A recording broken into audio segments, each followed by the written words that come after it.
سلامونه او ستړي مشه دا د لکی براډکاسټینګ فیسبوک او یوټیوب خبرونه ده زه امداد خان مروت یم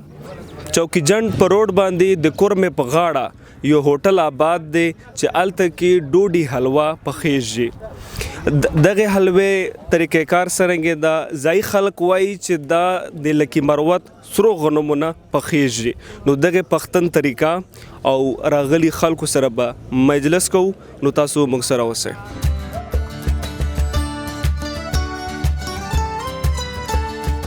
تاسو خپل نام او کلی ما رفیلان مادو نصر کلی دا روان یو لکی ته لکی نه د ملګری ورته وی چې واپس شه دلته ښه حلوا کېږي مزیدوره مو ته چې روټۍ ټیم دا د چې نه لره باندې حلوا کوو بیا به روټۍ لکې ونی کوو زه خو نن پیله څکه غوړې حلوا دو دا وی چې ډېره مزیدوره حلوا دو مو چې صحیح دو بیا به وڅکو چې مزیدوره دو خو موږ بریک ویو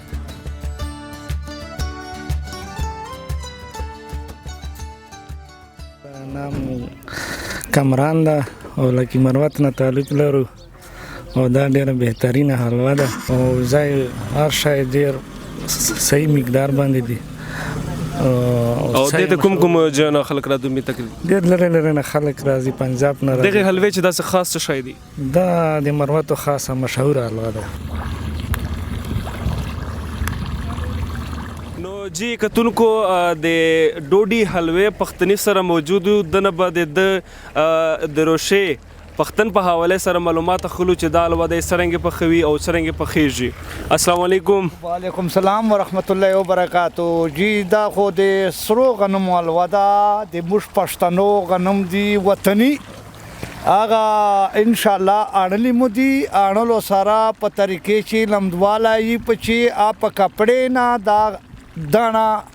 نشته جو آنا بعد بالټي هغه پرتی دي ډکه پرتی دي هغه بالټي چې پرتی تقریبا 50 پر غنټو بعد بیا دا کاروبار شروع کو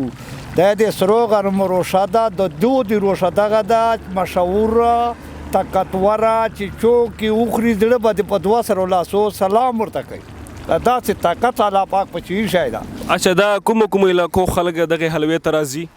دی د اسلام آباد علاقې چې کوم مخلوق ته دغه د موټر کوسټر ډبي دا ته بریک نسی الوا خلی چلور 5 کیلو یو راځي او الوا خلی اسلام آباد ته بیا رسیږي دا چور ټیم کې تاسو د حلوا پخو دا تقریبا 19 کال وتلی دي چې تجلی خام دی پالوي ناس تا غروشه دا پخې چې ته موجود ناس ته خبر جواب دا تجلی خان موجوده ناس ته د حلوه چې داسې کوم شان تاسو میکس کوو چې د خوړلت ډیر زیات مشهور ده دی چیز خوشواله خو الله پاک سلوګن متطاقتور ور کړای دا کنه خو هغه سره میوه نور مثال استعمالول ور سره پکار دي